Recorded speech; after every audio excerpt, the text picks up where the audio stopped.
क्या रंगों से जिंदगी बनती है या हम जिंदगी में रंग भरते हैं? और अगर हम जिंदगी में रंग भरते हैं तो ये हम पर है कि हम ब्लैक को भी सुनहरा बना दें।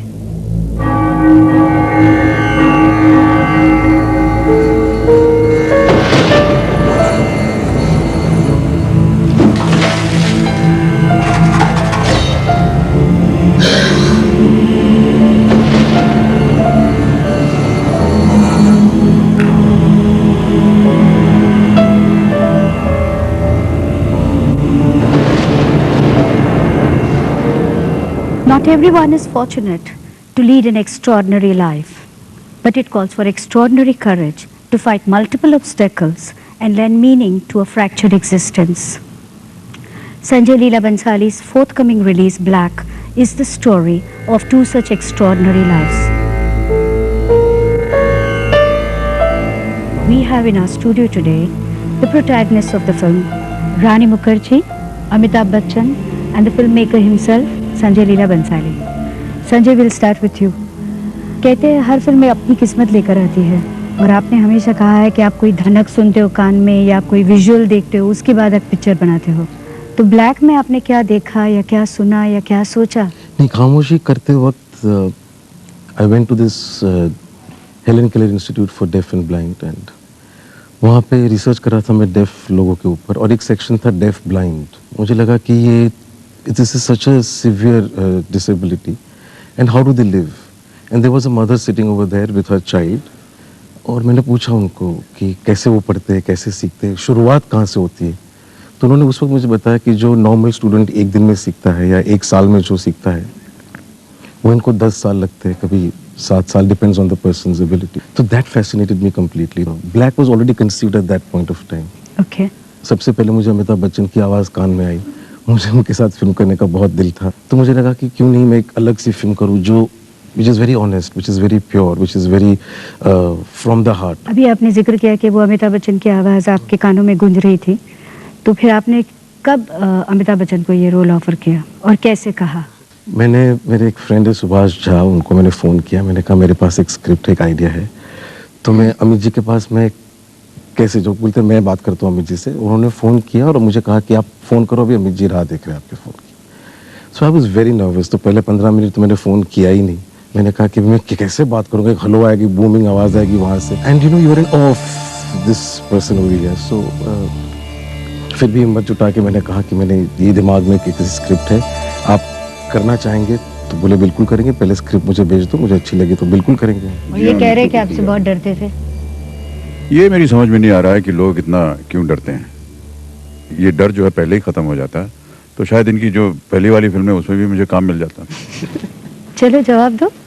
पर ये सही बात है, खामोशी मैंने लिखी थी अमित जी और जया जी को ध्यान में रख के। उस वक्त उस फिल्म का नाम था कभी खुशी कभी गम, एंड पॉलीडोर जो थे उनको पसंद नहीं आया टाइटल। अच्छा। और फिर मुझे लगा कि अमित जी के पास मैं कैसे जाऊंगा, कोई क्रेडेंशियल्स है ही नहीं। It took I think 8 years to knock at his door and finally got through. तो आपने फौरन हाँ नहीं कही? You heard the entire script? पहले तो फ़ोन पे बात की, उसके बाद मैं नासिक में शूटिंग कर रहा था। संजय ने कहा कि मैं वहाँ जाता हूँ, आपको अगर एक शाम आप दे दीजिए, मैं आपको कहानी सुनाना चाहता हूँ। तो फिर संजय वहाँ आए और इन्होंने कहा कि देखिए 3-3.5 घंटे लगेंगे सुनाने के लिए सब्जेक्ट, क्योंकि वो पढ़ के सुनाना चाह रहे थे। 15 मिनट पढ़ने के बाद इन्होंने किताब बंद कर दी, कहा जी मैं जो सुना रहा हूँ आपको वो ठीक से नहीं सुना रहा हूँ। So sweet. It was the worst narration of my life. और मुझे लगा कि अमित जी, मुझे लगता है कि आधे में बोलेंगे कि आप तशरीफ ले जाइए, अगली बार काम। तो मैं ये किताब आपके पास छोड़ देता हूँ, आप इसे इत्मीनान से पढ़िए और फिर मुझे बताइए। संजय ने आपको किस तरह से कहा था? संजय ने मुझे पहली बार एक्चुअली बाजीराव मस्तानी के लिए, he wanted me to do Bajirao Mastani, but he wanted me to play काशी's role. We are debating whether I should do the film or no. और मैं मेरे मम्मी पापा के साथ I went for a trip to Europe. तो मुझे संजय का phone आया, मुझे लगा कि बाजीराव मस्तानी के लिए फ़ोन कर रहे हैं। He told me कि रानी when you coming back? तो मैंने कहा कि मैं अभी 2 दिन में वापस आ रही हूँ। तो बोले कि ठीक है, there is a film that I want you to do and it's called Black. So I said, Sanjay, I don't think I can do the film because I don't think I can play this character.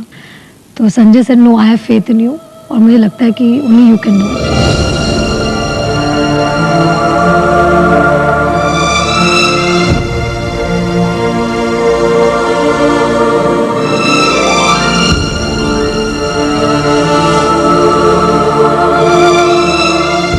जिस तरह से रानी को कभी ऐसे लगा कि वो नहीं कर पाएगी या उसे लगा वो टूट रही है, शायद आपको ऐसे लग रहा था? देखिए, थोड़ा सा एक परिवर्तन लाना पड़ता है। अगर आप बहरी और गूंगी हैं और आप मुझसे कुछ कह रही हैं, और ये जो आप मुझसे कह रही हैं ये मैं तो समझ रहा हूँ, लेकिन जनता को कैसे समझाएं, तो उसमें मुझे वो दोहराना पड़ता है उनकी फायदे के लिए। Was that your brief, Sanjay? It is his perception because immediately when he read the script, तो उन्होंने मुझे यही सवाल पहले पूछा. You were very clear कि हाँ everything has to be repeated because nowhere ऐसे नहीं होनी चाहिए कि हम लोग समझ रहे लेकिन ऑडियंस नहीं समझ रहे. रानी मुखर्जी के बारे में उनके सब फिल्म मेकर्स का कहना है कि उनकी आंखें बहुत खूबसूरत है, तो आपने उनको ब्लाइंड बना दिया है. और अमिताभ बच्चन के बारे में उनके जो कई फैंस हैं, they collect photographs of his hands because they think his hands are very sensitive, and he has क्या to बात use, कह रही हैं? and he has to use his hands a lot in the film. Was there any specific reason कि आपने ये role के लिए उनको क्यों चुना, और अगर ये दोनों ने ना कर दी होती? अगर ना करते अमित जी और रानी तो ये फिल्म बनाता नहीं. Because there was no alternative casting to it. There are few people that I worship in my life as actors or as artists, which is only Lata Mangeshkar, Birju Maharaj ji and Amitabh Bachchan. I would only worship these three. And I felt that if he had said no, I would have not gone ahead at all. Rani's eyes. I think Rani looks terrific with those dark glasses. Rani looks terrific with the contact lenses. And if you take away the power of their eyes, and how does she now reach the heart of people? That was the challenge. Amitabh Bachchan with his voice, but Amitabh Bachchan with his voice and hands. It's the most hypnotic performance. It's just like you're mesmerized with his performance. Like Sangeeta, who trained us on sign language, she says, I've never seen somebody sign with so much clarity. So I felt that whatever the advantages were, I added to those another challenge to it, and I think what we have got out is absolutely stunning. ये कहानी संघर्ष की है, साहस की है, स्वाभिमान की है, मगर ब्लैक टाइटल से ऐसे थोड़ा सा डर भी ये रहता है कि शायद ये एक डिप्रेसिंग फिल्म भी हो सकती है. ये बिल्कुल ही डिप्रेसिंग फिल्म नहीं है. दिस ब्लैक मुझे लगता है कि मेरी अब तक की चारों फिल्मों में सबसे positive. It is one of the happiest films I have made. It's a spiritual experience और आपको लगता है कि आपको और जीना है. I want to live beautifully after making Black. I've never been so happy or content or feeling good from inside. Black is not depressing. Black is beautiful.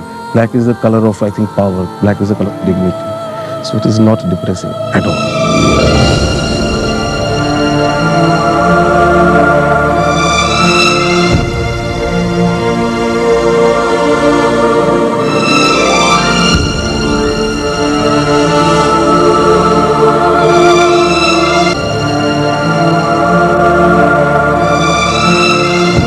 The umbrella. Hey, stop it!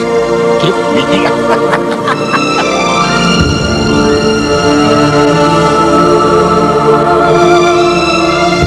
Good party!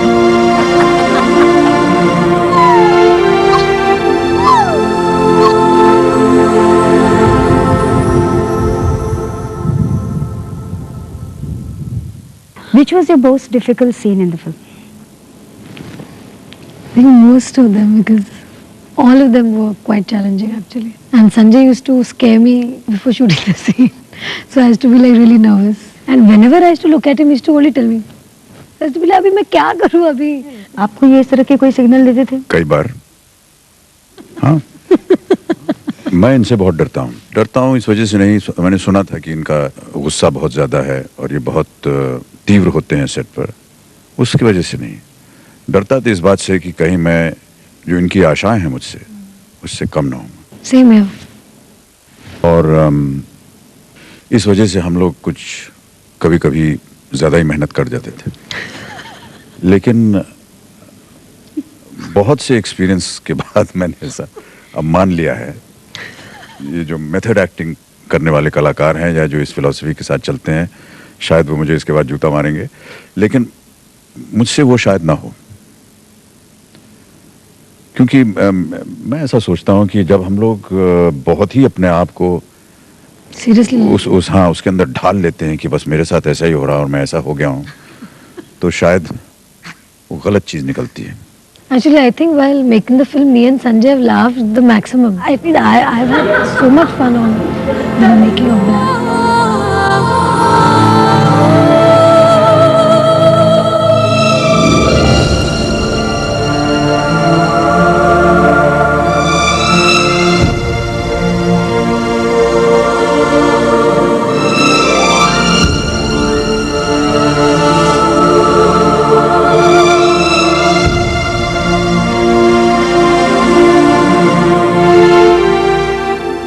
For me, on the set, it was an important exercise where the little girl, Aisha Kapoor, who plays a very important role, and Amij's interaction. For me, they were absolutely fascinating. Amiji interacting with Shehnaz Patel or the other actors. Amiji's interaction and Rani's interaction.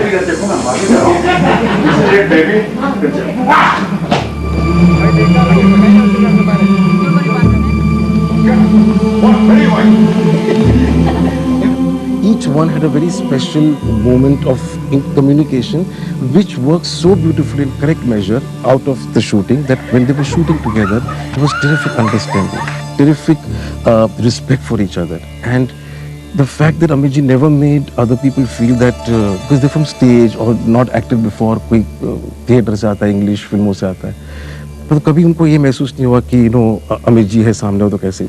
Actually, when Amit uncle used to walk into the set, we all used to like try and behave very properly, and we used to get proper, and we used to like, okay, Amit uncle's on set, so you know we should not do masti, we should not do ज़्यादा. कभी मैंने ऐसा नहीं महसूस नहीं.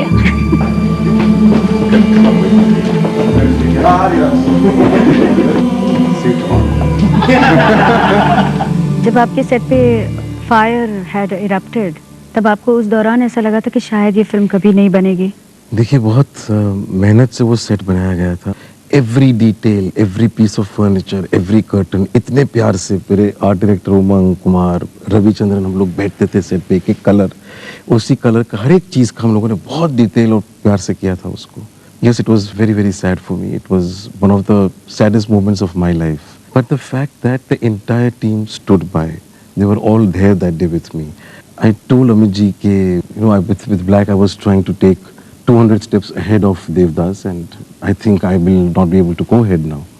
And he said that, no, I think once we start all over again, we'll go 1,000 steps ahead. That's a promise. It's important at that time, really, to take it as a challenge and say, ये हमारे साथ हुआ है, हमारी भलाई के लिए हुआ है. मन का हो तो अच्छा, ना हो तो ज़्यादा अच्छा. What was your experience of working with Sanjay? मेरे लिए छोटी छोटी चीज़ें बहुत महत्व रखती हैं. ये बड़ा ज़रूरी है किस तरह से मेरे पास कॉल शीट आता है, किस तरह से उस पर लिखा है, किस वक्त आना है, क्या कपड़ा पहनना है, कौन सा सीन करना है.